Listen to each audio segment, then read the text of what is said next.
Endavant.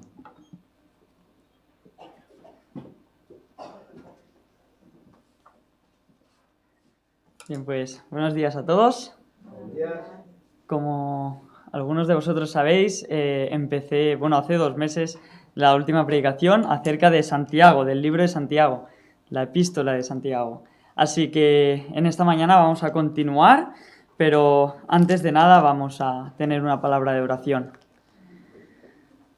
Bien, Señor, te damos muchísimas gracias por este día que tú nos has dado. Gracias por el privilegio de podernos reunir, de poder leer tu palabra. Y te pido, Señor, en esta mañana que tú nos guíes acerca de tu palabra, nos ayudes a entenderla, y te quiero pedir que tú me uses a mí, como decía el pastor Pedro, Señor, pues que tú me uses, Señor, que sabemos que no somos nosotros, que somos solo herramientas.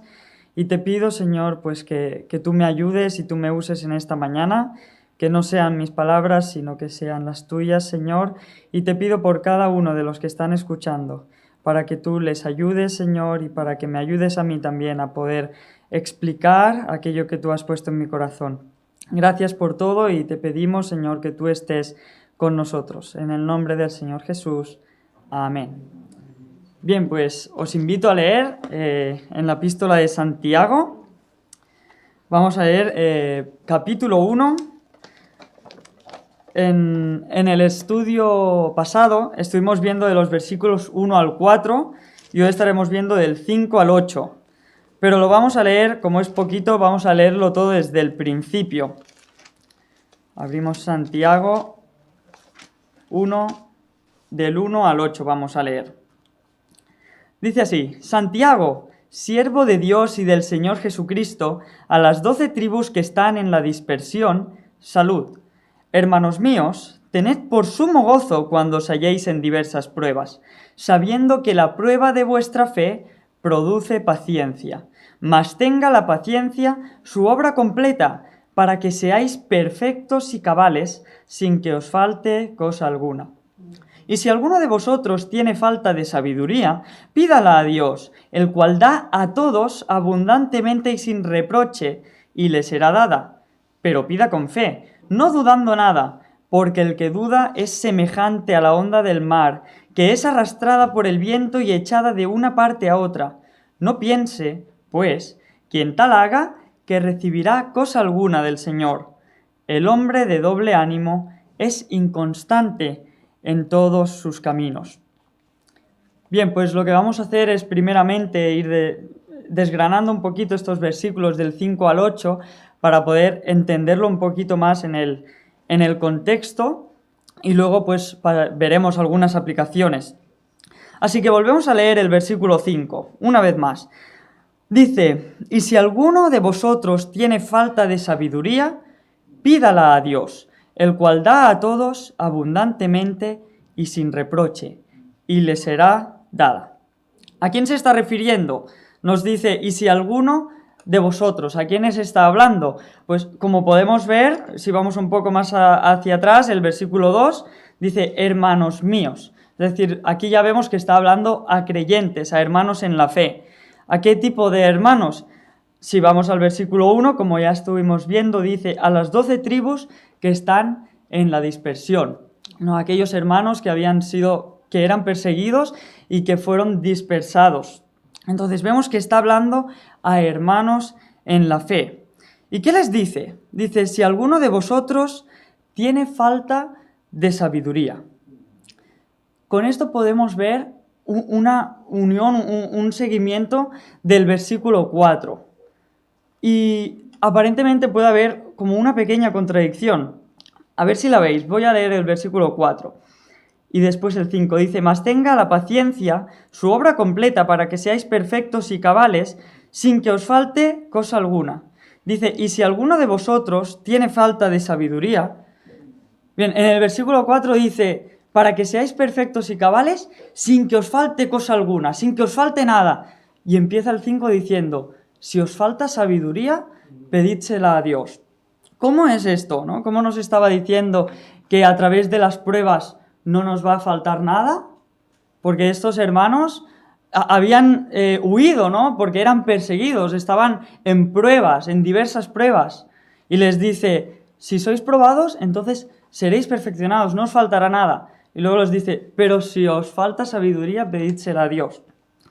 Bien, con esto podemos entender y podemos ver que en el versículo 4, cuando les dice para que seáis perfectos y cabales, no es un resultado instantáneo, momentáneo. Podemos ver aquí que el creyente está siempre en constante crecimiento y esta perfección no la podemos alcanzar aquí en la tierra. ¿Es eso motivo para decir, tirar la toalla y decir, pues si no lo puedo alcanzar, pues no, porque el Señor quiere que nos acerquemos cada vez más a Él.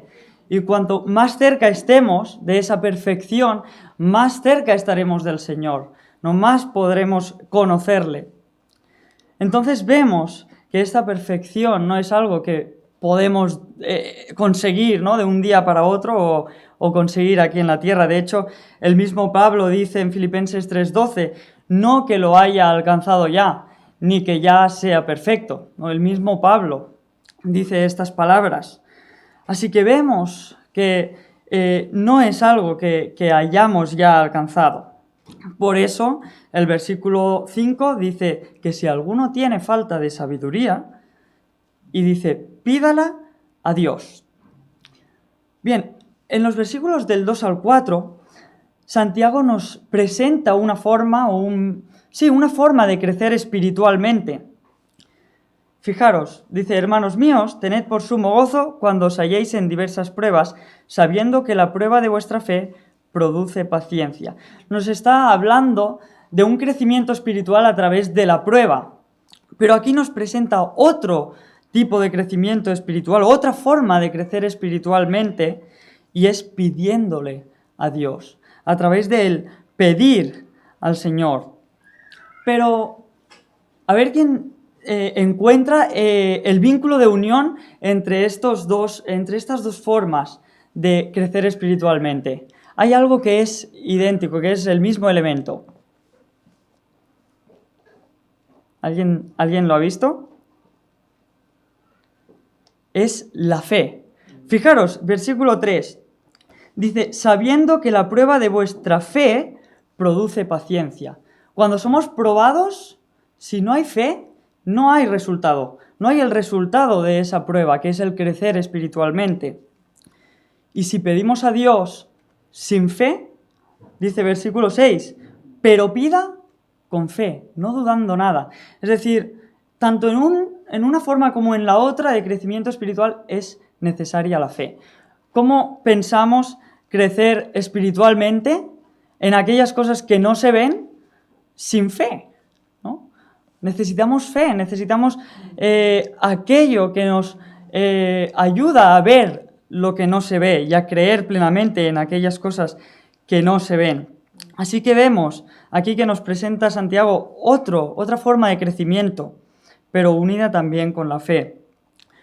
Dice, pídala a Dios, el cual da a todos abundantemente y sin reproche. Y aquí no se está refiriendo solamente a que Dios nos da abundante sabiduría a todos. Va más allá de eso. Está hablando de un Dios que da en abundancia, no solamente sabiduría, sino aquello que le pidamos. Amor, misericordia, bondad, mansedumbre, que podemos ir a Él y pedirle y nos dará en abundancia. No se queda corto, no nos da, bueno, te daré esto un poquito, lo que me pides, pero no más, ¿eh? No, Él es un Dios que nos da en abundancia. Y no solamente sabiduría, es un Dios abundante. Pero dice que nos da abundantemente y sin reproche. ¿Qué significa esto de que nos da sin reproche? Me gusta poner el ejemplo de un niño que va a su padre, un niño que la está liando parda y dice, creo que tendría que ir a decirle a mis padres esto que me está pasando. Pero tiene miedo de ir a su padre y que su padre le diga, mira que esto que has hecho, ¿no? Y que le regañe y entonces no va y sigue liándola más y al final todavía es peor, ¿no?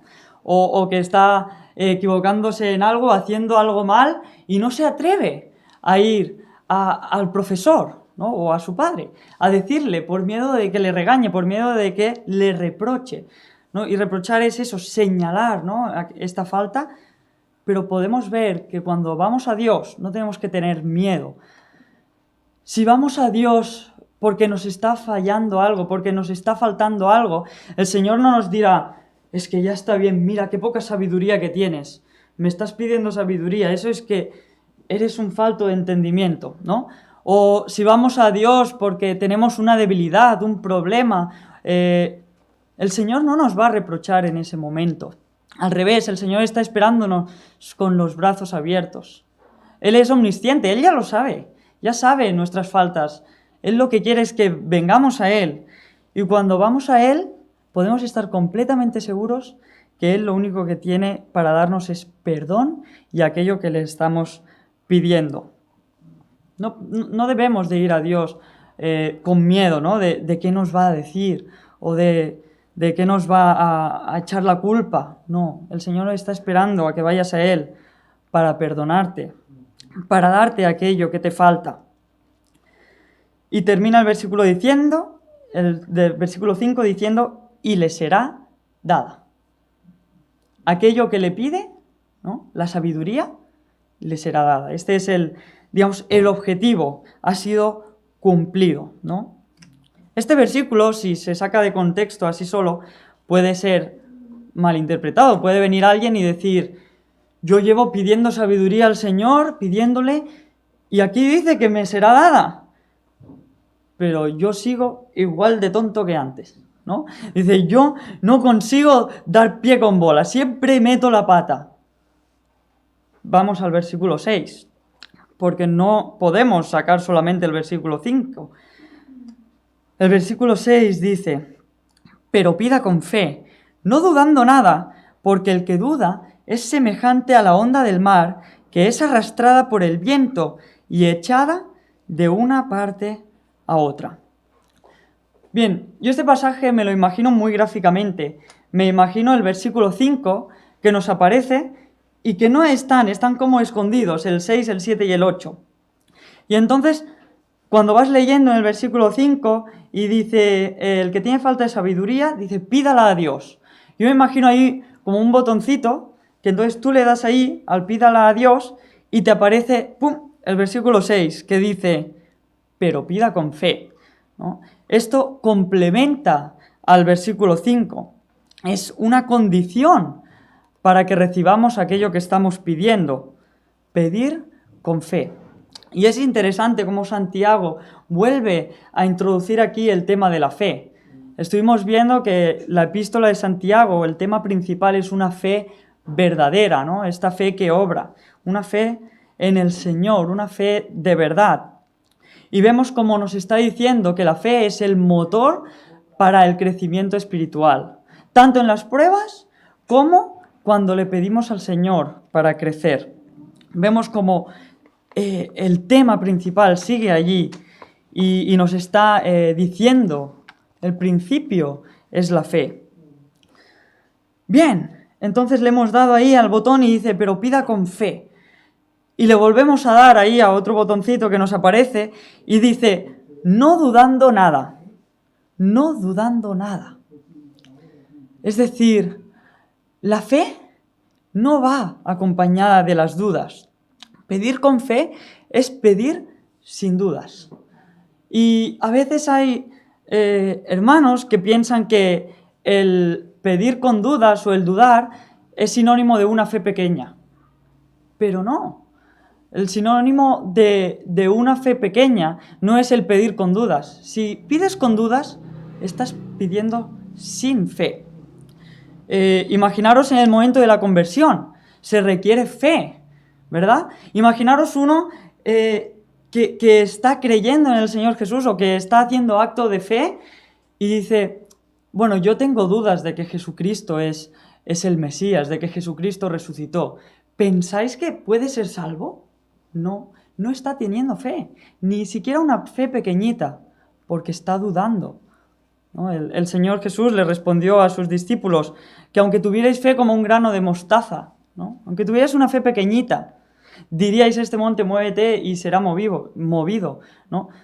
Las dudas no son sinónimos de una fe pequeña. Y cuando nos dice aquí no dudando nada, es que el que pide con fe, no hay lugar a duda. Y ahora nos dice el por qué, ¿no? Podemos darle el sinónimo este de no dudando nada, le damos ahí a otro botoncito y nos dice, porque el que duda es semejante a la onda del mar que es arrastrada por el viento y echada de una parte a otra. Aquí viene el primer ejemplo natural que nos da Santiago. Como estuvimos viendo, da muchísimos ejemplos naturales para explicar aquello que quiere decir, ¿no? Más adelante veremos un poquito más acerca de este ejemplo. Pero vamos a seguir, dice el versículo 7. No piense, pues, quien tal haga, que recibirá cosa alguna del Señor. Bien, esto creo que puede ser también mal entendido este versículo. Aquí no nos está diciendo Santiago, si pides sin fe, no vas a recibir aquello que estás pidiendo. No nos está diciendo esto. De hecho, muchas veces pedimos algo al Señor con dudas y el Señor nos lo da en su misericordia y en su gracia nos lo da también para ayudarnos a aumentar nuestra fe. Aquí no está diciendo que si pedimos sin fe no vamos a recibir aquello que pedimos. Nos está diciendo que no tenemos la garantía de recibirlo. Nos dice, no penséis, si pedís sin fe, ese quien tal haga significa, si pedís sin fe, no penséis que recibiréis algo del Señor. Es decir, nos está diciendo, no tendréis la garantía, la seguridad, no podréis tenerla. El versículo 5, no podréis apropiároslo. Este versículo 5 que dice que si alguno de vosotros tiene falta de sabiduría, pídala a Dios, el cual da a todos abundantemente y sin reproche, y le será dada. Este versículo no nos lo podremos apropiar si no estamos pidiendo con fe. Sin embargo, si pedimos con fe, podremos apropiarnos este versículo y decir, el Señor me lo va a dar, y me lo va a dar abundantemente y sin reproche. Esto significa el versículo 7. Y el versículo 8 sigue diciendo, el hombre, o termina diciendo más bien, el hombre de doble ánimo es inconstante en todos sus caminos. Yo durante mucho tiempo leía este pasaje y cuando llegaba al versículo 8 pensaba, bueno, aquí está esto suelto, el hombre de doble ánimo es inconstante en todos sus caminos, y seguía leyendo, ¿no? Pero si nos paramos a pensar, ¿quién es el inconstante en todos sus caminos? Es aquel que duda, que es llevado por el viento de una parte a otra. Esto es el inconstante de todos sus caminos. Es decir, aquí nos está dando más información de el que duda, ¿no? Si le damos al el que duda, entonces nos aparece el hombre de doble ánimo es inconstante en todos sus caminos. De hecho, es interesante en la Biblia en catalán, en la versión en catalán, diría algo así. Dice, versículo 7, no piense pues quien tal haga que recibirá cosa alguna del Señor, pues es hombre de doble ánimo, inconstante en todos sus caminos. En la versión en catalán aparece esto. Vemos como el versículo 8 está totalmente integrado en los versículos anteriores. Bien, pues habiendo visto un poquito por encima, ¿no? Estos versículos, vamos a volver otra vez al principio para poder sacar algunas aplicaciones acerca de estos versículos. Así que volvemos a leer el versículo 5. Y si alguno de vosotros tiene falta de sabiduría, pídala a Dios, el cual da a todos abundantemente y sin reproche, y le será dada. Bien, ¿qué hace falta para pedir sabiduría a Dios? ¿Cómo? ¿Fe? Pero tú puedes pedir sabiduría a Dios sin fe. Pero para pedírsela, ¿qué necesitas? ¿Falta? ¿Jeru? Ah, la Jeru La Geru creo que ya estaba en la otra. Humildad. Para pedir sabiduría tienes que reconocer que no tienes sabiduría. Porque aquellos que se piensan que son muy sabios no irán a Dios a pedirle sabiduría, ¿no? Necesitas reconocer tu falta de sabiduría. Necesitas un espíritu humilde para pedirle a Dios más amor hacia los demás. Necesitas reconocer que te falta amor hacia los demás, que no has conseguido la perfección en esto, ¿no? Necesitas reconocer que eres falto de aquello que vas a pedir al Señor. Y esto pasa con la misericordia, con la bondad, con la mansedumbre, la paciencia, etcétera, etcétera. Necesitamos reconocerlo. Para esto vamos a ver en Primera de Reyes 3, del 5 al 10, el pasaje estrella acerca de alguien que pidió sabiduría. Primera de Reyes 3, del 5 al 10.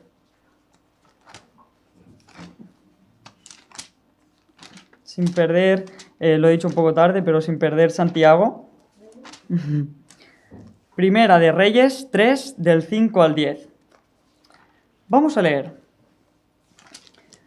Dice: Y se le apareció Jehová a Salomón en Gabaón una noche en sueños, y le dijo Dios: pide lo que quieras que yo te dé. Y Salomón dijo: Tú hiciste gran misericordia a tu siervo David, mi padre, porque él anduvo delante de ti en verdad, en justicia y con rectitud de corazón para contigo. Y tú le has reservado esta tu gran misericordia, en que le diste hijo que se sentase en su trono, como sucede en este día. Ahora pues, Jehová, Dios mío, tú me has puesto a mí, tu siervo, por rey en lugar de David, mi padre, y yo soy joven, y no sé cómo entrar ni salir, y tu siervo está en medio de tu pueblo, al cual tú escogiste, un pueblo grande que no se puede contar ni numerar por su multitud. Da pues a tu siervo corazón entendido para juzgar a tu pueblo, y para discernir entre lo bueno y lo malo, porque ¿quién podrá gobernar tu pueblo tan grande?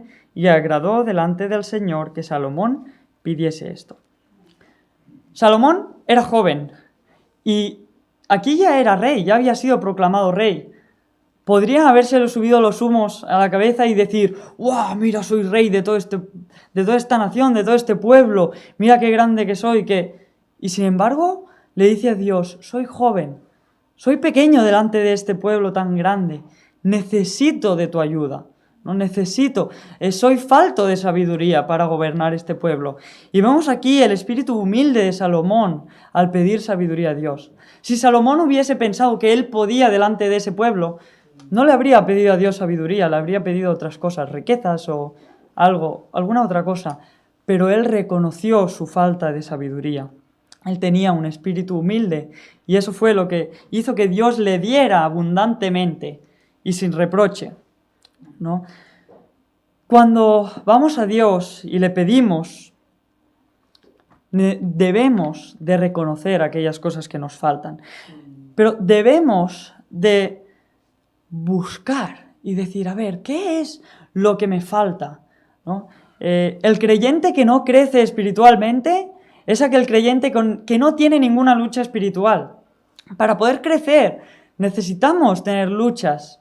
Necesitamos. Y si no tienes luchas, es porque a lo mejor no estás mirando a ver qué es lo que me falta, qué es en lo que puedo crecer, ¿no? Y debemos de reconocer muchas veces nuestra falta de humildad, nuestra falta de amor hacia los demás, nuestra falta de paciencia, etcétera, etcétera. Cada uno, ¿no?, sus cosas.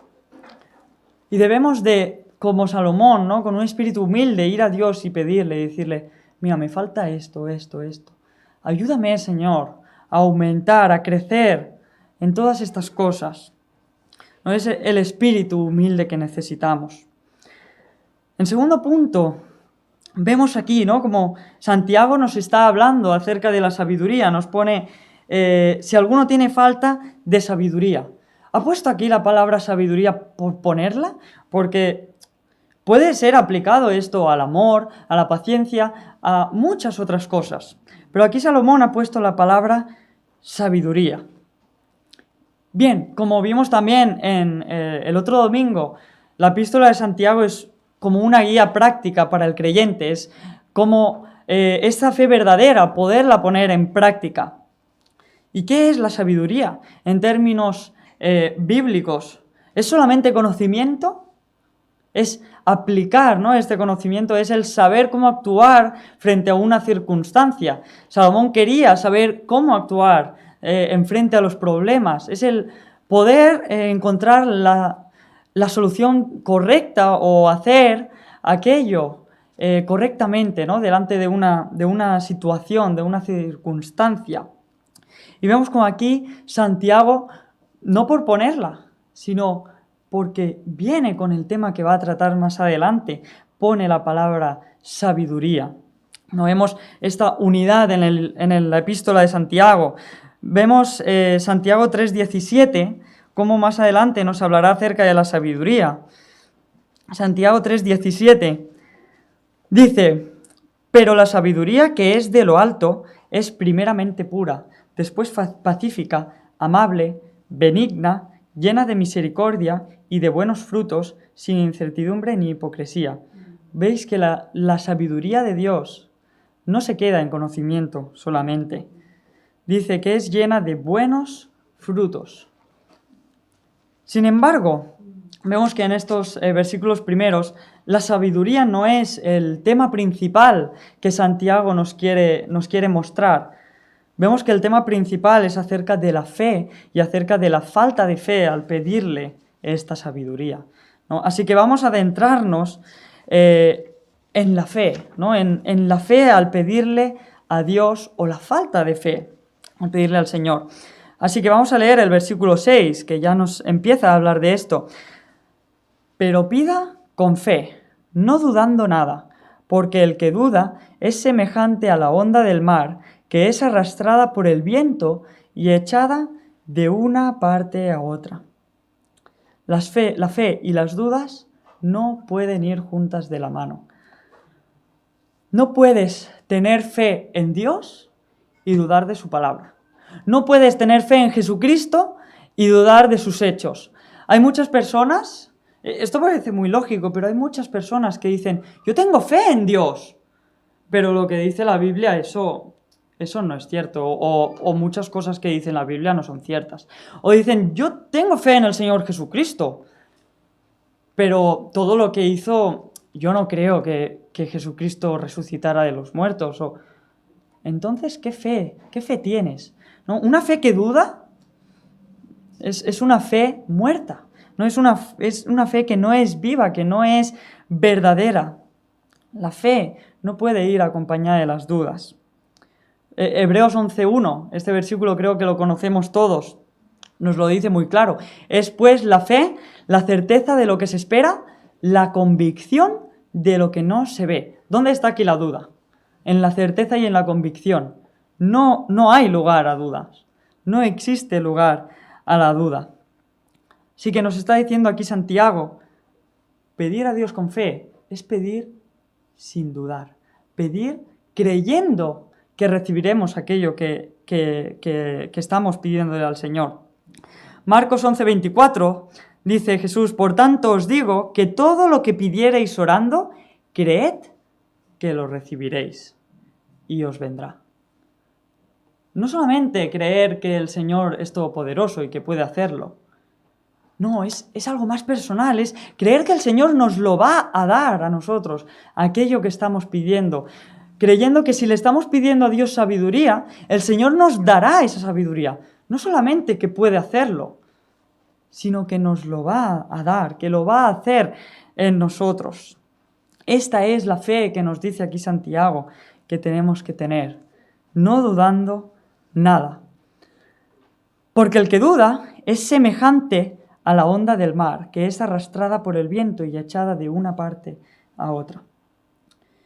Bien, si os fijáis, versículo 5 nos introduce, ¿no?, el tema principal en base a lo que después nos va a enseñar acerca de la fe. Y los versículos del 6 al 8, que habla acerca de la fe y de las dudas, fijaros, solo la primera línea, la primera frase habla acerca de el que pide con fe. Dice: pero pida con fe, no dudando nada. Todo lo demás habla acerca del que duda. Dice, porque el que duda es semejante a la onda del mar, no piense pues que quien tal haga, dice luego que es inconstante en todos sus caminos. Vemos que hace énfasis no en el que pide con fe, sino el que está pidiendo con dudas. Santiago lo que nos quiere mostrar es la importancia de la fe a través de fijarnos en el que está pidiendo con dudas. Así que vamos a hacer esto a través del ejemplo que nos da Santiago de las olas del mar. Vamos a mirar qué pasa con el que duda, ¿no? ¿Qué es lo que pasa si pedimos a Dios con dudas? Porque el que duda, una vez más vamos a leerlo, es semejante a la onda del mar que es arrastrada por el viento y echada de una parte a otra. Primeramente, el que duda no decide a dónde va. No, igual que las olas del mar, no deciden a dónde van porque son llevadas por el viento de una parte a otra. No deciden nada.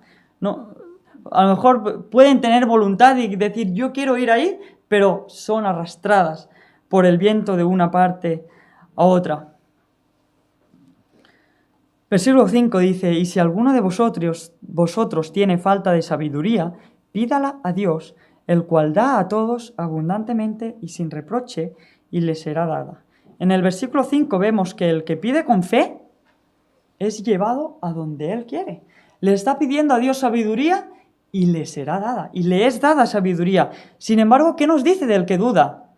El que duda pide a Dios sabiduría, tiene una voluntad, pide a Dios sabiduría, pero por su falta de fe es llevado a donde quiere. Nos dice el versículo 7 que no piense, pues, quien tal haga que recibirá cosa alguna del Señor. No piense que llegará a donde se está proponiendo. No piense que tiene él, que puede ir a donde él quiere, por su falta de fe. Es llevado de una parte a otra. No decide a dónde va. Vamos a leer un pasaje que yo le veo muchísima unión, muchísimo vínculo con este. Es en Efesios 4, del 12 al 16. Efesios 4, del 12 al 16.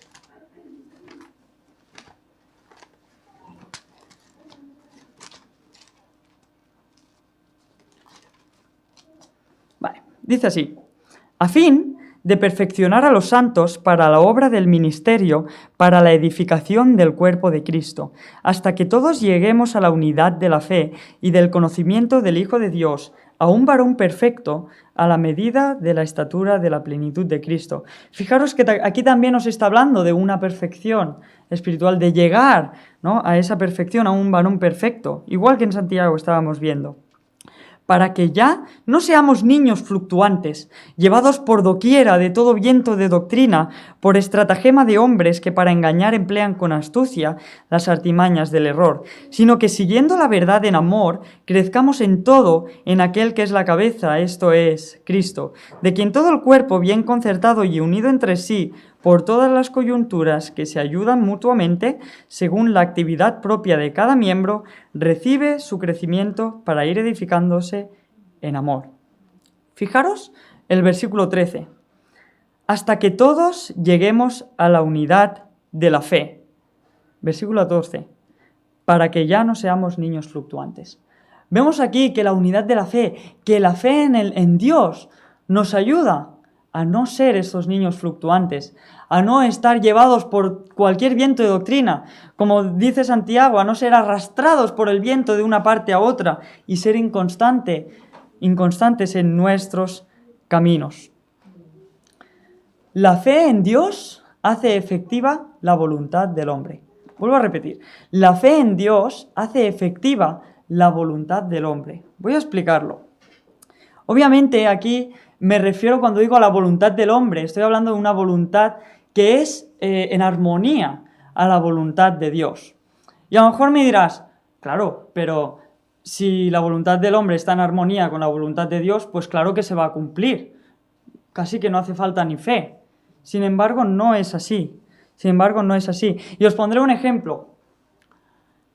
Seguramente, pues, todos conoceréis a algún hermano, algún creyente en la fe, pero que es inconstante en todos sus caminos, ¿no? Como aquí dice, que es de doble ánimo, que a lo mejor viene un tiempo a la iglesia, luego deja de venir, a lo mejor se propone hacer cosas, pero luego falla y cae y se desanima Y vemos que es inconstante en sus caminos, que no tiene una vida consagrada al Señor.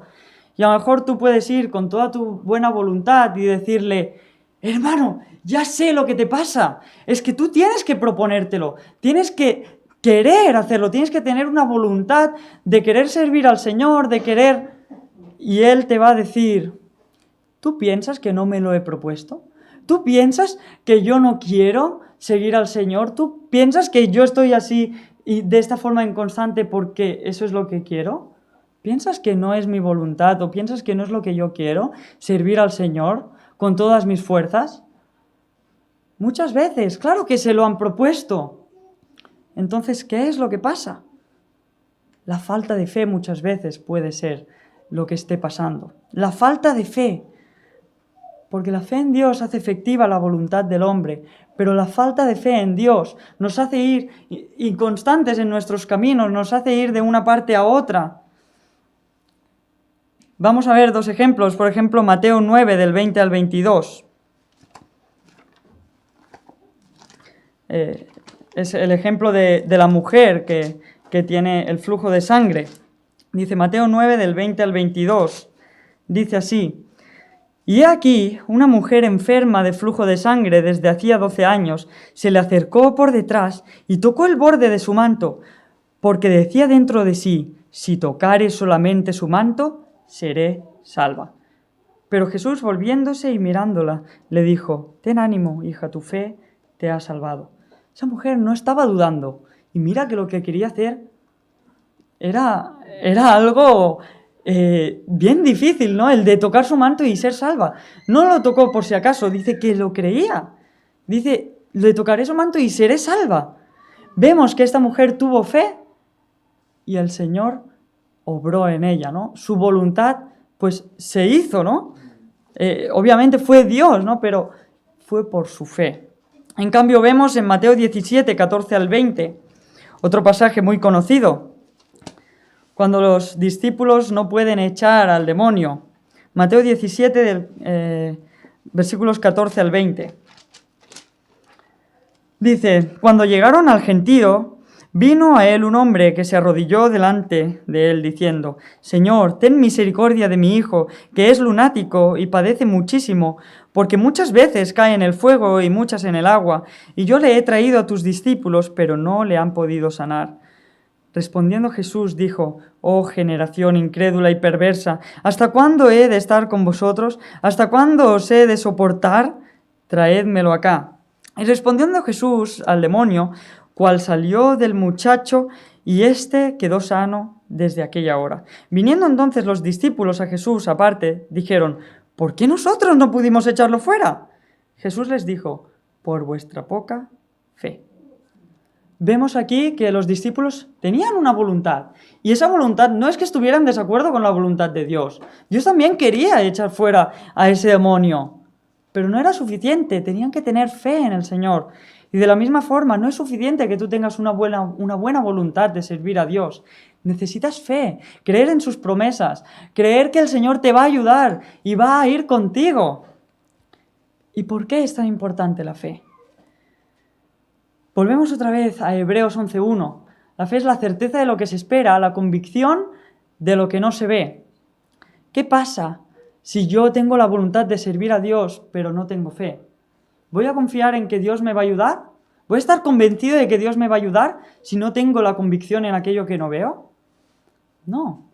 Voy a estar convencido de que podré con mis propias fuerzas, porque es aquello que yo veo, que yo siento, o con la ayuda de otros hermanos, porque los estoy viendo, porque veo, y me voy a apoyar en otras cosas que no son lo primordial, y entonces vamos a caer, porque vamos a intentar crecer o servir al Señor con nuestras propias fuerzas. Y el creyente que se propone, pero no tiene fe, se agarra en sus fuerzas, y esto es lo que hace que sea tan inconstante, porque sus fuerzas no son constantes. Las circunstancias, ¿no? Puedes agarrarte a un hermano, y si ese hermano falla, si ese hermano... Tenemos que tener fe en el Señor, en Dios, y agarrarnos a Dios. Pero para esto hay que tener fe, porque hay que creer en aquello, o hay que estar convencidos de aquello que no vemos. La fe en Dios hace efectiva la voluntad del hombre. Y el segundo punto de el que duda es que es inconstante. Su estado de ánimo emocional depende de las circunstancias. Vemos las olas del mar, que a lo mejor un día te levantas, vas al mar y lo ves quieto, en calma, y a las pocas horas empiezan a venir olas y de la noche a la mañana, ¿no? O de la mañana a la noche empieza el mar y ¿por qué? ¿Por qué se revoluciona de esta manera? No depende de él, depende de las circunstancias, del viento, de la temperatura, de las corrientes, ¿no? Depende de otras cosas. Y entonces es inconstante. No vemos que se agarra a las circunstancias. Y esto mismo es lo que le pasa al creyente que duda, al creyente que no tiene fe. Por eso vemos en el versículo 8 que es inconstante en todos sus caminos, porque no se agarra a Dios, no se coge de Dios, sino se coge de las circunstancias. ¿Y por qué? ¿Por qué pasa esto? Es exactamente por lo mismo. Porque la fe es la convicción de lo que no se ve. Por lo tanto, lo vamos a ver ahora de otra forma. La falta de fe es la duda de lo que no se ve. La falta de fe es la duda de lo que no se ve. ¿Y qué es lo que no se ve? Es Dios. Sí que es cierto que Dios se ha dado a conocer de muchas maneras, ¿no? Que Dios se muestra a través de la creación. Pero a Dios nadie le ha visto jamás. Hace falta esta fe para creer a Dios, para creer su palabra, para ver a Dios. ¿Y qué pasa? Que el que duda o el que acude a Dios con falta de fe está dudando de aquellas cosas que no se ven. En cambio, está confiando en aquellas cosas que sí que se ven, es decir, las circunstancias.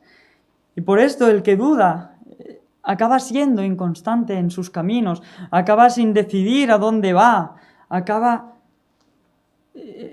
pues como dice el versículo 8, inconstante en todos sus caminos. Y lo que nos quiere hacer Santiago aquí no es que nos vayamos tristes y diciendo, pues vaya, pues si no tengo fe no puedo hacer nada, ¿no? No, aquí lo que quiere Santiago es que digamos, entonces, ¿por qué tengo que vivir con dudas, no? Tengo que vivir con fe en el Señor. La fe en Dios nos hará ser constantes en todos nuestros caminos.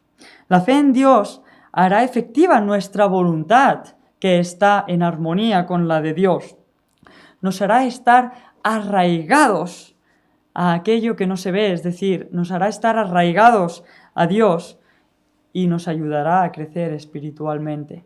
La fe es muy importante para el crecimiento espiritual, si no indispensable. El éxito de la vida cristiana es una fe verdadera en el Señor, una fe verdadera en Dios. Quiero para terminar leer un salmo, el Salmo 31, y quiero que lo leamos pensando en la importancia de creer y de confiar en este Dios que no vemos, pero que se hace tan visible y tan real a través de la fe.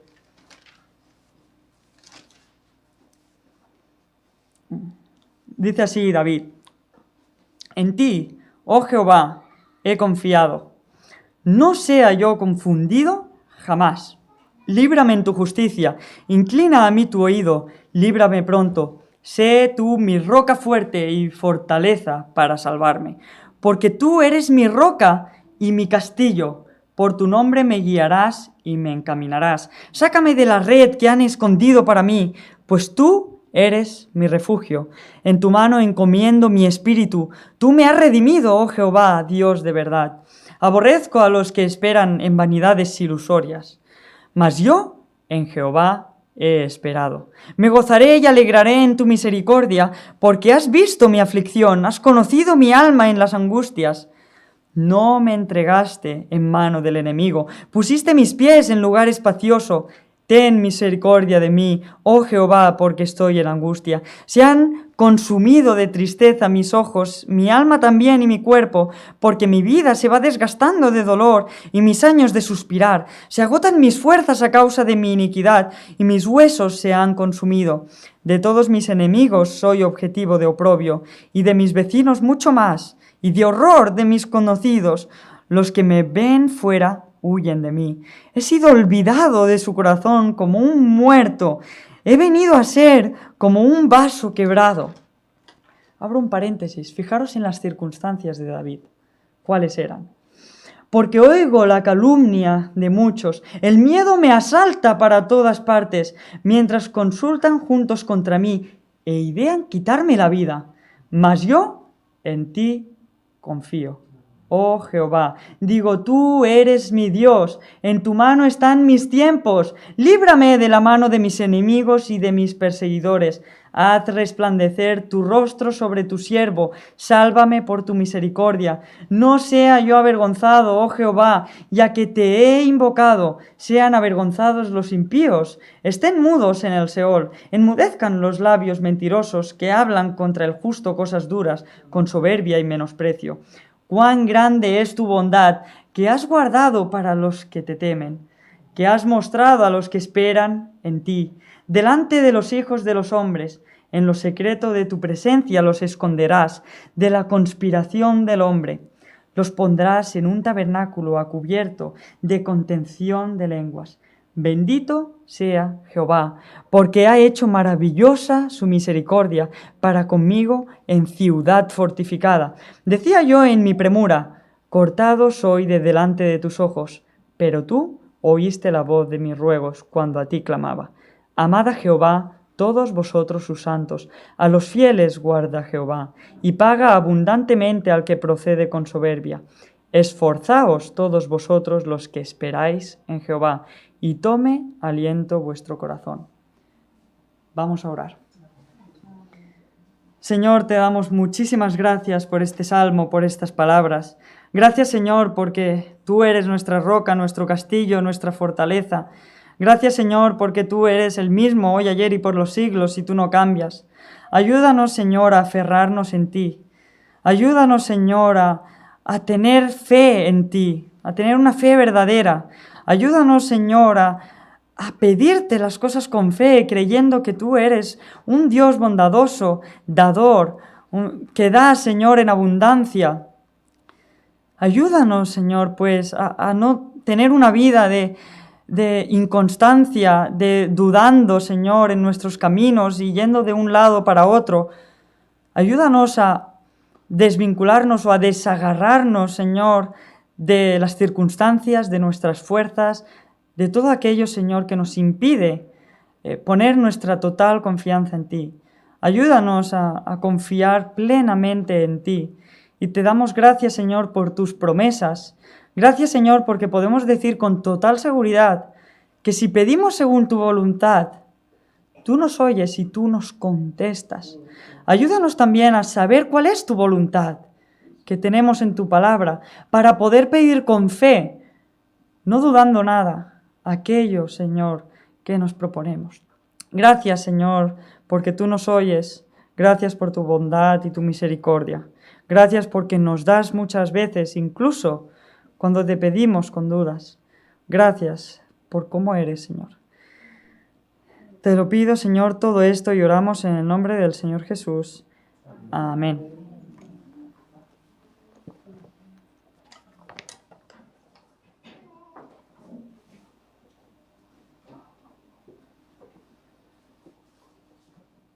Gracias, hermano. Gracias por ese mensaje, ese salmo tan precioso.